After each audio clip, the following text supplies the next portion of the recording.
Welcome listeners. आज का हमारा टॉपिक है course MPA 011 state society and public administration का यूनिट 9। इस विश्लेषण में हम पब्लिक एडमिनिस्ट्रेशन यानी लोक प्रशासन के जो बदलते हुए नियम हैं उनको समझेंगे। तो चलिए सीधे एक बहुत ही जरूरी सवाल से शुरुआत करते हैं। क्या एक एफिशिएंट यानी कि कुशल सरकार हमेशा एक अच्छी सरकार भी होती है? देखिए, सालों तक इसका जवाब हाँ ही माना जाता था, लेकिन अब इस सोच को एक नई चुनौती मिल रही है। 21वीं सदी में ना गवर्नेंस को देखने का नजरिया बिल्कुल बदल गया है। ग्लोबलाइजेशन, एक ज्यादा जागरूक सिविल सोसाइटी और समाज में इतनी सारी डाइवर्सिटी को मैनेज करने की जरूरत, ये सभी चीजें पब्लिक एडमिनिस्ट्रेशन पर असर डाल रही हैं। अब सिर्फ काम को तेजी से कर देना ही काफी नहीं है। पब्लिक एडमिनिस्ट्रेशन हमेशा से दो बुनियादी स्तंभों पर टिका रहा है। पहला है एफिशिएंसी, यानी जो भी रिसोर्सेज है उनमें ज्यादा से ज्यादा सर्विस दे पाना, और दूसरा है इकोनॉमी, मतलब कम से कम खर्चे में एक तय लेवल की सर्विस दे देना। बरसों तक किसी भी सरकारी काम की सफलता इन्हीं दो पैमानों पर नापी जाती थी।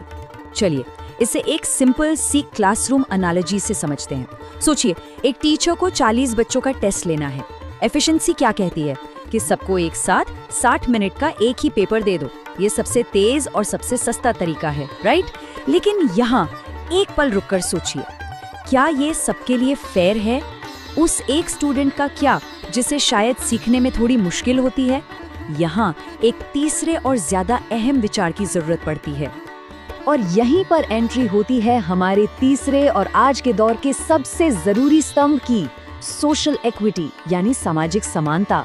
इसका सीधा सा मतलब है कि सरकारी सर्विसेज को बनाते वक्त और लोगों तक पहुंचाते वक्त फेयरनेस, जस्टिस और इक्वालिटी के लिए एक एक्टिव कमिटमेंट रखना।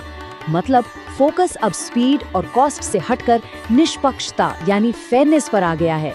इस स्लाइड पर जॉर्ज फ्रेडरिक्सन का ये कोट इस कॉन्सेप्ट को और गहराई देता है। वो कहते हैं कि सोशल इक्विटी का असली मतलब तब सामने आता है जब एडमिनिस्ट्रेटर्स अपने विवेक का इस्तेमाल करते हैं। मतलब नियम सबके लिए एक हो सकते हैं, पर जरूरत के हिसाब से उन्हें इंसानियत से लागू करना ही असली समानता है। फ्रेडरिक्सन ने इसको बेहतर समझने के लिए इक्वालिटी को 3 हिस्सों में बांटा है। पहली है सिंपल इंडिविजुअल इक्वालिटी, यानी एक व्यक्ति एक वोट, हर नागरिक बराबर है। दूसरी है सेगमेंटेड इक्वालिटी, ये किसी खास प्रोफेशन या सेगमेंट में बराबरी की बात करती है, जैसे सभी वकीलों के लिए एक जैसे नियम। और तीसरी ब्लॉक इक्वालिटी, एक ही सेगमेंट के अंदर अलग अलग ग्रुप्स के बीच बराबरी की मांग करती है। इसका बढ़िया एग्जाम्पल है महिला वकीलों का पुरुष वकीलों के बराबर वेतन मांगना। अच्छा, अब सवाल ये उठता है कि सोशल इक्विटी को सिर्फ एक आइडिया से हकीकत में कैसे बदला जाए? इसका जवाब है पार्टिसिपेशन, यानी भागीदारी। गवर्नेंस का नया मंत्र अब यही है। जब तक नागरिक खुद इस पूरे प्रोसेस में शामिल नहीं होंगे, तब तक समानता एक अधूरा सपना ही रहेगी। आखिर नागरिकों की भागीदारी इतनी जरूरी क्यों है? इससे सरकार लोगों की जरूरतों को बेहतर समझती है और ज्यादा रिस्पॉन्सिव बनती है। यह सरकार और लोगों के बीच एक ब्रिज का काम करती है। इससे सरकार की लेजिटिमेसी यानी उसकी वैधानता मजबूत होती है और कानून के लिए सबका सम्मान भी बढ़ता है। और सबसे जरूरी, इससे प्रशासन में ट्रांसपेरेंसी यानी पारदर्शिता आती है। लेकिन पार्टिसिपेशन तभी कामयाब हो सकती है जब एडमिनिस्ट्रेटर्स के पास ऑटोनॉमी और फ्लेक्सिबिलिटी हो। ऑटोनॉमी यानी जमीनी सच्चाई को देखकर फैसले लेने की आज़ादी, और फ्लेक्सिबिलिटी यानी बदलते हालात के अनुसार खुद को ढालने की क्षमता। तभी तो वो हर नागरिक की अनोखी जरूरत को पूरा कर पाएंगे ना। चलिए अब देखते हैं कि ये सारे कॉन्सेप्ट्स इक्विटी, पार्टिसिपेशन, ऑटोनॉमी भारतीय संदर्भ में कैसे काम करते हैं। यहाँ इन विचारों का असली इम्तिहान होता है। सबसे पहले बात करते हैं जेंडर इक्विटी की। सोशल इक्विटी का एक बहुत बड़ा हिस्सा ये सुनिश्चित करना है कि पुरुषों और महिलाओं दोनों को विकास के बराबर अवसर मिले और उनके साथ किसी भी तरह का भेदभाव ना हो। और ये सिर्फ बातों तक सीमित नहीं है। ये जो 33% का आंकड़ा है ना, ये एक ठोस कदम को दिखाता है। ये स्थानीय पंचायतों में महिलाओं के लिए आरक्षण है, जिसने लाखों महिलाओं को सीधे डिसीजन मेकिंग प्रोसेस का हिस्सा बनाया है।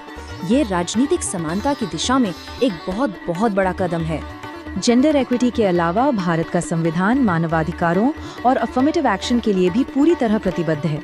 अफर्मेटिव एक्शन का मतलब है पिछड़े और वंचित समूहों को आगे लाने के लिए प्रोएक्टिव नीतियां बनाना। हमारे संविधान में सोशल इक्विटी को कानून का रूप दिया गया है, जैसे आर्टिकल 17 छुआछूत को खत्म करता है। आर्टिकल्स 29 और 30 अल्पसंख्यकों को सांस्कृतिक और शैक्षिक अधिकार देते हैं। SC, ST और पिछड़े वर्गों के लिए नौकरियों में आरक्षण की व्यवस्था है और डायरेक्टिव प्रिंसिपल्स तो सामाजिक आर्थिक न्याय की बात करते ही हैं।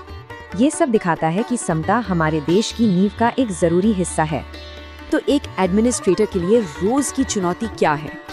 ये स्लाइड इस तनाव को बिल्कुल साफ दिखाती है।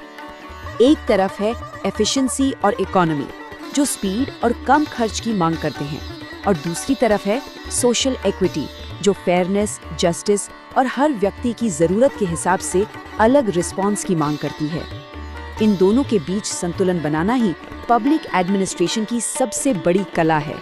तो हम इस सवाल के साथ इस चर्चा को यहाँ रोकते हैं।